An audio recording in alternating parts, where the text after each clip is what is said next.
আসসালামু আলাইকুম, স্বাগতম দেশটক সংবাদে। আমি মোহাম্মদ রাকিব। আজকে সব আন্তর্জাতিক খবর নিয়ে হাজির হয়েছি। শুরুতেই জানিয়ে দিব সংবাদ শিরোনাম, তারপর বিস্তারিত বর্ণনা। ইরানের ক্ষেপণাস্ত্র ও ড্রোন হামলার জবাব দিচ্ছে সংযুক্ত আরব আমিরাত। মিনাবে স্কুলে প্রাণঘাতী হামলার জন্য ইরানকেই দায়ী করলেন ট্রাম্প। ইরানে যুক্তরাষ্ট্র ইসরায়েলের অবিরাম হামলা, বিপাকে পাকিস্তান। শত্রুকে 1 ইঞ্চি জমিও দখল করতে দেবে না ইরান, পেজেশকিয়ান। কুয়েতে ইরানের অতর্কিত হামলা, বহুতল ভবনে ভয়াবহ আগুন। আসসালামু আলাইকুম, স্বাগতম জানাচ্ছি দেশটক সংবাদে। আমি মোহাম্মদ রাকিব। এতক্ষণ শুনছিলেন সংবাদ শিরোনাম, এবার বিস্তারিত। সংযুক্ত আরব আমিরাত এবং ইরানের মধ্যকার সাম্প্রতিক সংঘাত, যেখানে ইরানের দিক থেকে আসা একাধিক ক্ষেপণাস্ত্র ও ড্রোন হামলার পর এবার অত্যন্ত কঠোর এবং কৌশলগত জবাব দিতে শুরু করেছে সংযুক্ত আরব আমিরাত, যা পুরো উপসাগরীয় অঞ্চলের নিরাপত্তা পরিস্থিতিকে এক নতুন মোড়কে দাঁড় করিয়েছে।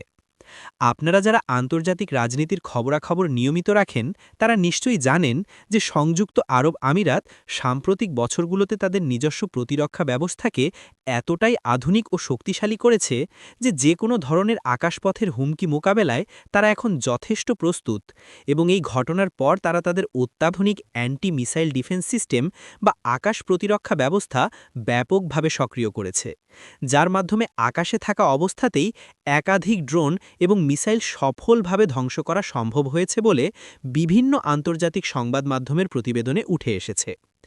এই ধরনের হামলার ফলে শুধুমাত্র সামরিক বা রাজনৈতিক উত্তেজনা বৃদ্ধি পায় না, বরং এর একটি বিশাল অর্থনৈতিক প্রভাবও রয়েছে। বিশেষ করে যখন আমরা গ্লোবাল অয়েল মার্কেট বা বিশ্ব জ্বালানি তেলের বাজারের কথা চিন্তা করি, কারণ হরমুজ প্রণালী এবং এর আশেপাশের অঞ্চল দিয়ে বিশ্বের একটি বিশাল অংশের তেল পরিবহন করা হয়। ফলে এমন অস্থিতিশীল পরিস্থিতির কারণে বিশ্ববাজারে তেলের দাম হু হু করে বেড়ে যাওয়ার একটি বড় সম্ভাবনা তৈরি হয়েছে, যা শেষ পর্যন্ত সারা বিশ্বের সাধারণ মানুষের দৈনন্দিন জীবনের ব্যয়ভার বাড়িয়ে দিতে পারে। সংযুক্ত আরব আমিরাত মূলত একটি গ্লোবাল বিজনেস হাব এবং পর্যটনের অন্যতম প্রধান কেন্দ্র, যেখানে বিশ্বের বিভিন্ন দেশের লাখ লাখ প্রবাসী কর্মরত আছেন। তাই দেশের অভ্যন্তরে বসবাসরত নাগরিক এবং প্রবাসীদের সর্বোচ্চ নিরাপত্তা নিশ্চিত করতে আমিরাত সরকার ইতিমধ্যেই দেশজুড়ে হাই অ্যালার্ট জারি করেছে এবং প্রতিটি গুরুত্বপূর্ণ স্থাপনায় নিরাপত্তা বহুগুণে বৃদ্ধি করেছে। পাশাপাশি কূটনৈতিক পর্যায়েও তারা মিত্র দেশগুলোর সাথে জোরালো আলোচনা চালিয়ে যাচ্ছে, যাতে এই সংকটের একটি শান্তিপূর্ণ অথচ সম্মানজনক সমাধান বের করা যায়। মিনাবে একটি শিক্ষা প্রতিষ্ঠানে যে অনাকাঙ্ক্ষিত এবং অত্যন্ত মর্মান্তিক হামলার ঘটনা ঘটেছে, তা সমগ্র বিশ্ববিবেককে গভীরভাবে নাড়া দিয়েছে। এবং এই ঘটনার পর যুক্তরাষ্ট্রের সাবেক প্রেসিডেন্ট ডোনাল্ড ট্রাম্প অত্যন্ত কঠোর ভাষায় একটি বিবৃতি প্রদান করেছেন, যেখানে তিনি এই হামলার জন্য সরাসরি ইরানকে দায়ী করে আন্তর্জাতিক অঙ্গনে এক নতুন বিতর্কের জন্ম দিয়েছেন, যা যুক্তরাষ্ট্র এবং ইরানের মধ্যকার দীর্ঘদিনের তিক্ত সম্পর্ককে আরও কয়েক ধাপ নিচে নামিয়ে এনেছে। স্কুল বা যে কোনো শিক্ষা প্রতিষ্ঠান সবসময়ই একটি পবিত্র জায়গা হিসেবে বিবেচিত হয়, যেখানে ভবিষ্যৎ প্রজন্ম গড়ে ওঠে।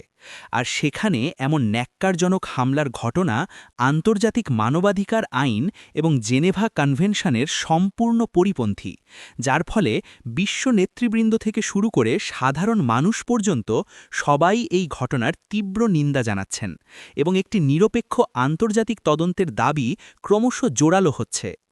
ডোনাল্ড ট্রাম্প তার নিজস্ব রাজনৈতিক দৃষ্টিকোণ থেকে এই বিষয়টিকে সামনে এনে বর্তমান মার্কিন প্রশাসনের পররাষ্ট্রনীতির সমালোচনা করার পাশাপাশি ইরানকে একটি বৈশ্বিক হুমকি হিসেবে পুনরায় প্রতিষ্ঠিত করার চেষ্টা করছেন, যা মূলত আসন্ন মার্কিন নির্বাচনের আগে তার নিজস্ব রাজনৈতিক এজেন্ডার একটি অংশ বলেও অনেক রাজনৈতিক বিশ্লেষক মনে করছেন। তবে তার এই সরাসরি অভিযোগের ফলে মধ্যপ্রাচ্যে থাকা মার্কিন সামরিক ঘাঁটিগুলো এবং মিত্র দেশগুলোর ওপর নতুন করে নিরাপত্তা ঝুঁকি তৈরি হতে পারে বলে আশঙ্কা করা হচ্ছে। অন্যদিকে ইরানের পক্ষ থেকে এই অভিযোগকে সম্পূর্ণ ভিত্তিহীন ও রাজনৈতিক উদ্দেশ্য প্রণোদিত বলে বলে প্রত্যাখ্যান করা হতে পারে, কারণ অতীতেও দেখা গেছে যে এ ধরনের ঘটনার পর ইরান সবসময়ই পশ্চিমা দেশগুলোর প্রোপাগান্ডাকে দায়ী করে থাকে।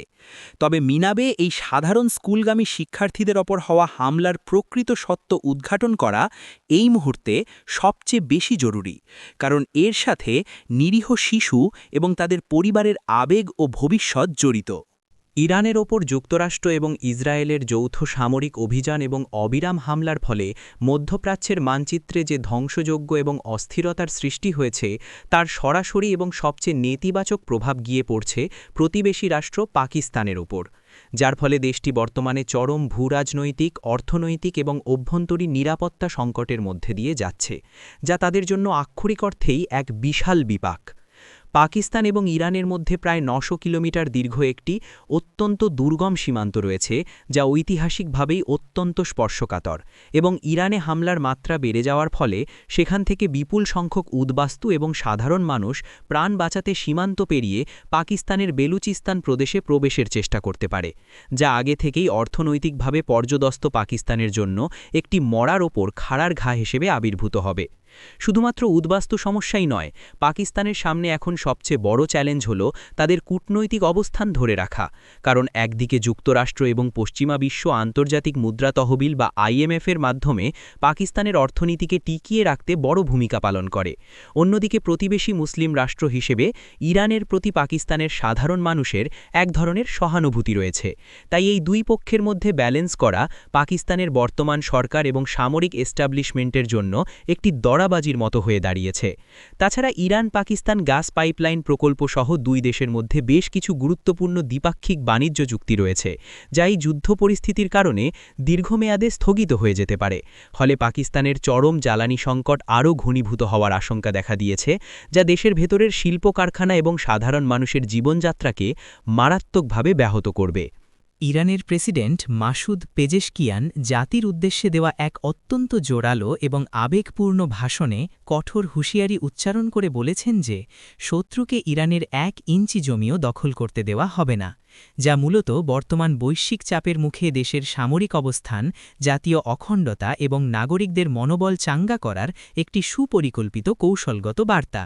এই বক্তব্যের মাধ্যমে তিনি শুধুমাত্র বহির্বিশ্বকে নয়, বরং দেশের ভেতরের সাধারণ মানুষ এবং সামরিক বাহিনীকে এই বার্তা দিতে চেয়েছেন যে আন্তর্জাতিক অঙ্গনে ইরান যতই অর্থনৈতিক নিষেধাজ্ঞা বা সামরিক হুমকির সম্মুখীন হোক না কেন, নিজেদের সার্বভৌমত্ব এবং ভৌগোলিক অখণ্ডতা রক্ষার প্রশ্নে তারা চুল পরিমাণ ছাড় দিতেও রাজি নয়, যা মূলত দীর্ঘদিনের পারস্য জাতীয়তাবাদেরই একটি আধুনিক প্রতিফলন। মধ্যপ্রাচ্যের বর্তমান প্রেক্ষাপটে যখন ইসরায়েল এবং যুক্তরাষ্ট্রের মতো শক্তিশালী রাষ্ট্রগুলো ইরানের বিভিন্ন সামরিক ও পারমাণবিক স্থাপনায় নজর রাখছে এবং যে কোনো মুহূর্তে বড় ধরনের হামলার আশঙ্কা তৈরি হয়েছে, ঠিক সেই সময় প্রেসিডেন্ট পেজেশকিয়ানের এই ধরনের বক্তব্য প্রমাণ করে যে ইরান তাদের ডিফেন্স স্ট্র্যাটেজি বা আত্মরক্ষামূলক কৌশলকে নতুন করে ঢেলে সাজাচ্ছে এবং তারা যে কোনো ধরনের বিদেশি আগ্রাসন রুখে দিতে সম্পূর্ণ প্রস্তুত।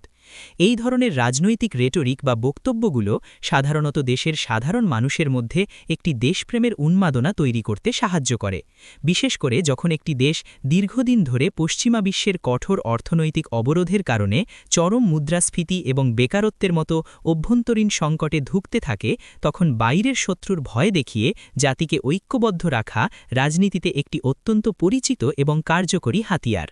আপনি যদি আমাদের চ্যানেলে নতুন হয়ে থাকেন, তবে দেশ বিদেশের এমন আরও গভীর এবং নিরপেক্ষ সংবাদ বিশ্লেষণ নিয়মিত পেতে চ্যানেলটি সাবস্ক্রাইব করে বেল আইকনটি প্রেস করে রাখতে ভুলবেন না। কুয়েতের মাটিতে ইরানের এই অতর্কিত এবং অপ্রত্যাশিত হামলার ঘটনা পুরো গালফ বা উপসাগরীয় অঞ্চলে এক তীব্র আতঙ্কের সৃষ্টি করেছে, বিশেষ করে যখন এই হামলায় কুয়েতের একটি অত্যন্ত ব্যস্ত এবং গুরুত্বপূর্ণ বাণিজ্যিক এলাকার বহুতল ভবনে ভয়াবহ অগ্নিকাণ্ডের সৃষ্টি হয়েছে, যা সাধারণ মানুষের মনে চরম ভীতি এবং নিরাপত্তাহীনতার জন্ম দিয়েছে। কুয়েত সাধারণত মধ্যপ্রাচ্যের একটি অত্যন্ত শান্তিপূর্ণ এবং নিরপেক্ষ দেশ হিসেবে পরিচিত, যারা সবসময় প্রতিবেশী দেশগুলোর সাথে সুসম্পর্ক বজায় রেখে চলে এবং বিভিন্ন আঞ্চলিক দ্বন্দ্বে মধ্যস্থতাকারীর ভূমিকা পালন করে।